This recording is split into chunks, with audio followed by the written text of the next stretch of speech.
Môj najlepší priateľ sa volal Marek, mal vtedy 17 rokov, bolo to v podobnom takomto dome.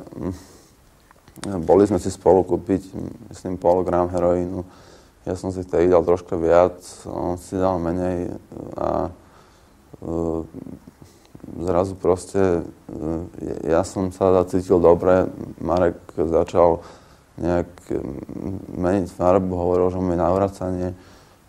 Potom spadol na zem, bol pri vedomí, ale nejak sa mu ťažko dýchalo a tak som si k nemu čúpol.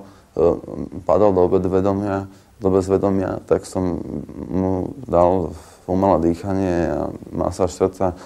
Prebral sa, bol som strašne šťastný, že sa prebral. Marek sa neusmial nejak šťastne, on povedal, že Roman, ja viem, že umriem, a tak som ho držal na ruči. Ja som cítil, že hovorí pravdu. Oprel som si ho proste takto, som sa s ním kýval, plakal som, že sa neumrieš. Marek mi začal proste rozprávať, čo mám povedať jeho rodičom, čo mám povedať jeho dievčatiu, ako ju mal rád, proste, aby sa to nedozvedeli od príslušných orgánov. A potom proste umrel a už mu nepomohlo ani dýchanie, proste pena z úst. A to už, keď narkoman začne peniť, tak to už je jasné, že už ja sám nepomôžem.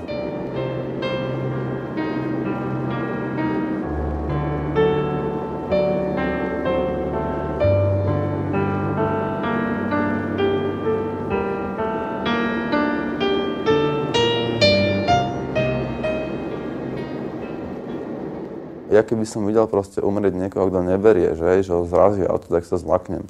Ale keď mi zomrel tento priateľ a iní známi ľudia, tak som sa nezlakol tej smrti. Ja som sa proste... Bolo tých ľudí strašne ľúto, bolo mi do plaču, ale aby som jednoducho do seba dostal ten smutný stav a tak som proste musel svoje telo dostať na zem, hej, proste som sa musel úplne nejak odrovnať, či už to bolo heroínom alebo alkoholom, ale proste prehnať to. Jednoducho, aby som si neuvedomoval, že sa to stalo. Chcel by som sa z toho dostať po fyzickej stránke, aký to beriem veľa rokov, viem vydržať, nie je to také strašné.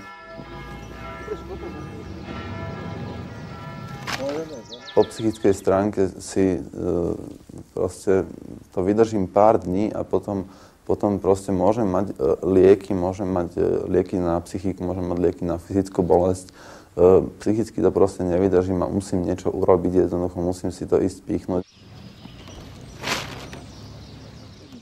Ja ako vidím, ako by som sa z toho dostal ja osobne, tak ja jednoducho nesmiem byť niekde, kde v okolí je droga.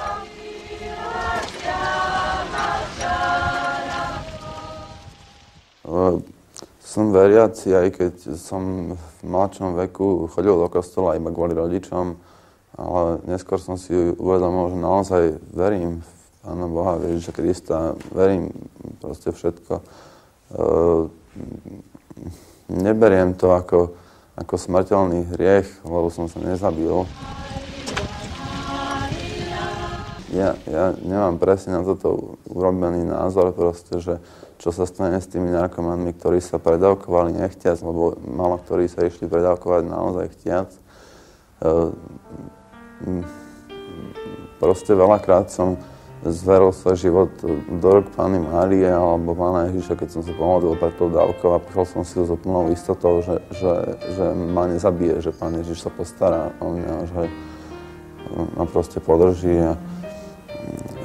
Ale nemyslím si, že keby som s ním mohol takto hovoriť, že by mi to schválil.